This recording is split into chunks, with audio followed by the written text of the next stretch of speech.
Hello friends, let's enjoy study with पम channel में आपका स्वागत है। आज मैं लेकर आया हूँ क्लास 8 का हिस्ट्री का चैप्टर नंबर 3 ग्रामीण जीवन और समाज। देखिए, ये एससीईआरटी बोर्ड हो चाहे एनसीईआरटी बोर्ड हो, दोनों में ये सिलेबस है क्लास 8 के हिस्ट्री बुक में। देखिए, मैं वीडियो में केवल उन्हीं पॉइंट्स को हाईलाइट करके बताने जा रहा हूँ जो केवल किसी भी कॉम्पिटिटिव एग्जाम के पर्सपेक्टिव से बहुत ही ज़्यादा इंपॉर्टेंट होने वाला है।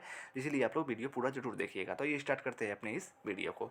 देखिए, इसमें जो पॉइंट्स है कि 12 अगस्त 1765 ईस्वी को मुगल बादशाह से बंगाल की दीवानी ईस्ट इंडिया कंपनी को मिल गई थी। कंपनी दीवान तो बन गई थी पर खुद को व्यापारी ही मानती थी। 1865 से पहले कंपनी ब्रिटेन से सोने और चांदी का आयात कर भारत से सामान खरीदती थी और उन सामानों को ब्रिटेन निर्यात करती थी। अब बंगाल, बिहार, उड़ीसा सम्मिलित जैसे बड़े और समृद्ध क्षेत्र से लगान वसूलने का अधिकार मिल जाने से कंपनी को ब्रिटेन से सोने चांदी मंगाने की जरूरत नहीं रही। फिर आइए नेक्स्ट। 1770 में पड़े अकाल ने बंगाल में 1 करोड़ लोगों की जान ली थी। क्या हुआ था? 1770 में बंगाल में भयंकर अकाल पड़ा था जिसमें लगभग 1 करोड़ लोग मारे गए थे। फिर नेक्स्ट है, खेती में सुधार कर अपना राजस्व बढ़ाने के लिए कंपनी 1793 में अस्थायी बंदोबस्त लागू कर दिया था। बीपीएससी 2.0 में पूछा हुआ क्वेश्चन है कि अस्थायी बंदोबस्त कब से लागू हुआ, तो 1793 से लागू हुआ। अच्छा, किसने लागू किया था? कौन से वो जमींदार थे या कौन से ब्रिटिश अधिकारी थे, वो आप लोग मुझे कमेंट्स में जरूर बताना। फिर नेक्स्ट आइए, सन 1815 से 20 ईस्वी तक कंपनी के अधीन कई और इलाके आ गए। अब कंपनी ने अस्थायी बंदोबस्त की सफलता को देख दक्षिण और पश्चिम भारत में रैयतवाड़ी व्यवस्था के नाम से नई व्यवस्था शुरू की थी। ठीक है, दक्षिण और पश्चिम में कौन सी व्यवस्था थी? वो रैयतवाड़ी व्यवस्था थी। ठीक है, ये उत्तरी जो भारत है, बंगाल, बिहार, उड़ीसा, ये सब में कौन सी व्यवस्था थी? तो अस्थायी बंदोबस्त थी। तो इसमें पंजाब, दिल्ली एवं पश्चिमी उत्तर प्रदेश के क्षेत्रों पर जब कंपनी का कब्जा हुआ तो वहाँ उसने महालवाड़ी व्यवस्था लागू किया। फिर क्या हुआ नेक्स्ट? महालवाड़ी व्यवस्था आया। कहाँ पर? पंजाब, दिल्ली और पश्चिमी उत्तर प्रदेश में कौन सी व्यवस्था थी? महालवाड़ी व्यवस्था थी। इसमें जमींदार के बजाय गांव के मुखिया को लगान वसूलने का जिम्मा दिया गया। लगान की राशि रैयतवाड़ी व्यवस्था वाली ही थी। उपज का 50% लगान तय किया गया और इसे भी मात्र 30 वर्षों के लिए ही लागू किया गया था। फिर नेक्स्ट, रैयतवाड़ी प्रणाली के खिलाफ महाराष्ट्र के पूना और अहमदनगर जिला में 1875 में क्या हुआ? किसानों के गुस्से ने बड़े पैमाने पर उपद्रव भड़काया। फिर नेक्स्ट है, बंगाल में किसानों को पटसन, जूट, असम में चाय, बिहार में नील, सोडा और अफीम, मध्य और पश्चिम भारत में कपास इत्यादि फसलों का उत्पादन करने के लिए बाध्य किया गया था। ठीक है। फिर नेक्स्ट, बिहार में नील की खेती 2 तरीकों से की जाती थी, जीरात और असामी बाढ़। मोस्ट इंपोर्टेंट पॉइंट्स, बिहार में नील की खेती 2 तरीकों से की जाती थी। वो 2 तरीके क्या थे? जीरात और असामी बाढ़। देखिए क्या होता है जीरात। तो जीरात में सीधे अपनी देख रेख में अंग्रेज बागान मालिक मजदूरों से खेती करवाते थे। यानी किसी भूमि का हेड होता था अंग्रेज मालिक, और वो सीधे अपनी ही देख रेख में वो क्या करवाते थे? खेती करवाते थे मजदूरों से। आसामी बाढ़ में क्या होता है कि बागान मालिक रैयतों को उनके स्वयं की ज़मीन पर नील की खेती करने को बाध्य करते थे। ठीक है, रैयतों को स्वयं को बाध्य करते थे। जीरात में बाध्य नहीं कर रहे हैं, इसमें बाध्य करते थे वो। इसी के अंतर्गत 3 कठिया प्रणाली चंपारण में प्रचलित किया गया था। इसके अंतर्गत किसानों को अपनी ज़मीन में से 3 कट्ठे प्रति बीघा, 1 बीघा में 3 कट्ठे, इसी नाम है 3 कठिया प्रणाली की दर से नील की खेती करनी पड़ती थी। नील की खेती करने से क्या होता था कि किसानों के धान की फसल खराब हो जाती थी, मर जाती थी, इसीलिए वे लोग नील की खेती नहीं करना चाहते थे। फिर नेक्स्ट आइए, महलवाड़ी व्यवस्था यानी महल सबसे बना है। इस संदर्भ में महल से आप क्या समझते हैं? देखिए महल क्या होता है। पंजाब, हरियाणा, पश्चिमी उत्तर प्रदेश के इलाकों में बड़े गांव या कुछ गांवों के समूह को ही महल कहा जाता है। ठीक है, और वहाँ के हेड को महलवाड़ी कहा जाता है। फिर नेक्स्ट है ये कि भारतीय क्षेत्रों में उस समय कुल कृषि योग्य भूमि में 19% भूमि, मोस्ट इम्पोर्टेंट पॉइंट्स, कितने परसेंट भूमि जो था किस व्यवस्था के तहत था? मोस्ट इम्पोर्टेंट पॉइंट्स है, ये भी बीपीएससी ट्री में पूछा हुआ क्वेश्चन है कि 19 समय जो था 19% भूमि जो था भारत का अस्थाई बंदोबस्त के अंतर्गत था, 29% जो था वो महलवाड़ी व्यवस्था के अंतर्गत था, और लगभग इंडिया के 52% भूमि पर रैयतवाड़ी व्यवस्था लागू थी। फिर आइए 1875 में दक्कन विद्रोह क्या क्यों हुआ था? तो अंग्रेजों द्वारा लगान वसूलने के लिए लागू की गई रैयतवाड़ी प्रणाली में लगान की ऊंची दर से किसान परेशान थे। समय पर लगान चुकाने के लिए वे महाजनों से ऊंचे ब्याज दर पर पैसा लेते थे। इस तरह वे जीवन भर के लिए महाजनों के चंगुल में फंस जाते थे। अपने जीवन के कष्टों से परेशान होकर महाराष्ट्र के पूना और अहमदनगर जिला में 1872 में किसानों का गुस्सा भड़क गया। इस बड़े पैमाने पर उन्होंने महाजनों को निशाना बनाकर उपद्रव भड़काया, उनके घरों पर हमला किया, उनकी लाल बही यानी दस्तावेज को लूट कर सामूहिक रूप से जला दिया, जिनमें से उनके द्वारा दिए गए धन और ब्याज का हिसाब होता था। महाजन उन क्षेत्रों से भाग निकले।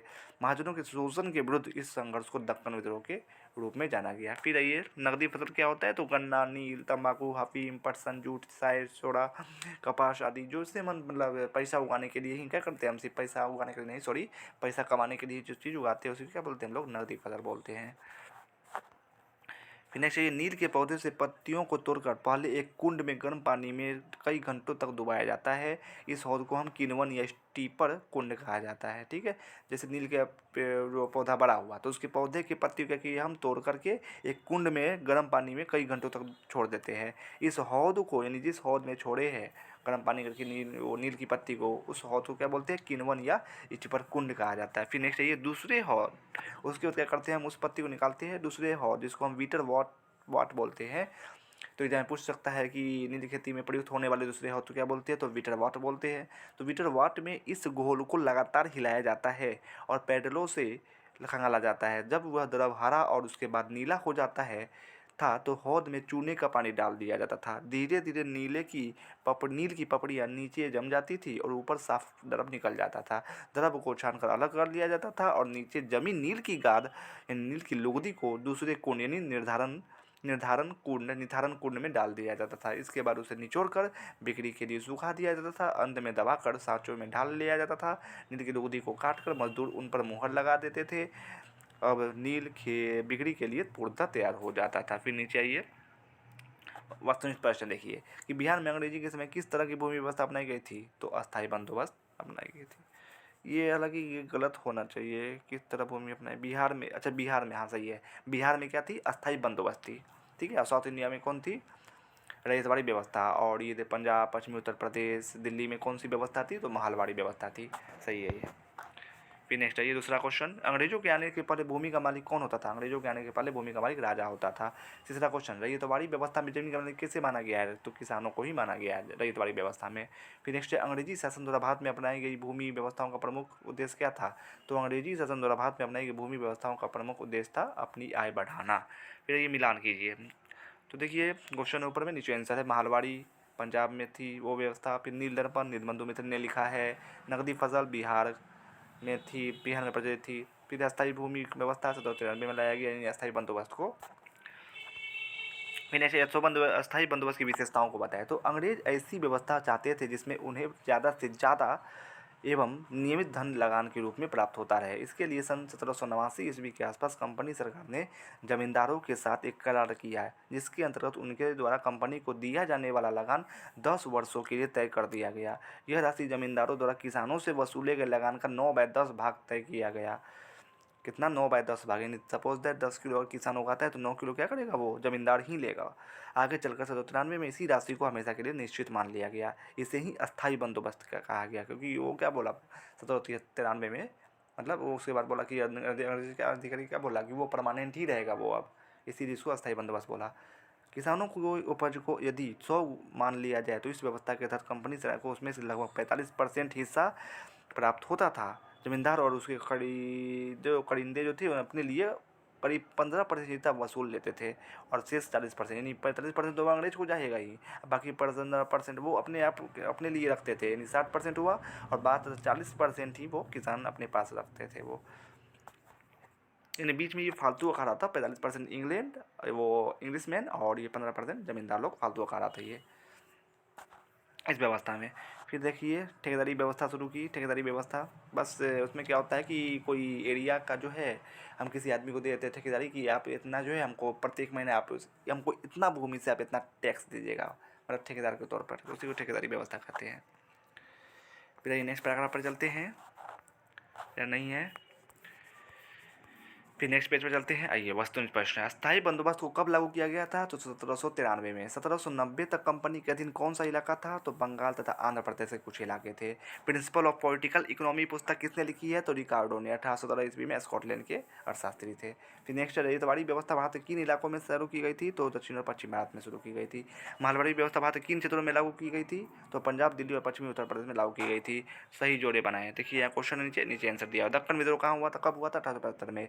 चंपारण में कौन सी प्रथा थी? तो तीन कटिया प्रथा यानी प्रणाली। जीरा तथा मेवाड़ क्या था? तो नील की खेती करने के 2 तरह के तरीके थे। फिर लगान व्यवस्था अंग्रेजों की शुरुआत कब हुई? लगान व्यवस्था अंग्रेजों की शुरुआत 1789 में हुई। 1793 में फिर परमानेंट सेटलमेंट यानी अस्थायी बंदोबस्त ले आया, फिर वो अस्थायी रह गया। फिर एक अंग्रेज अर्थशास्त्री कौन है? तो रिकार्डो एक अंग्रेज अर्थशास्त्री। तो वीडियो कैसा लगा कमेंट्स में ज़रूर बताइए, अगर अच्छा लगा हो तो प्लीज़ प्लीज़ प्लीज़ बाकी नेक्स्ट वीडियो के लिए ज़रूर मेरे चैनल को सब्सक्राइब करें। For more look the description box. Thanks for watching.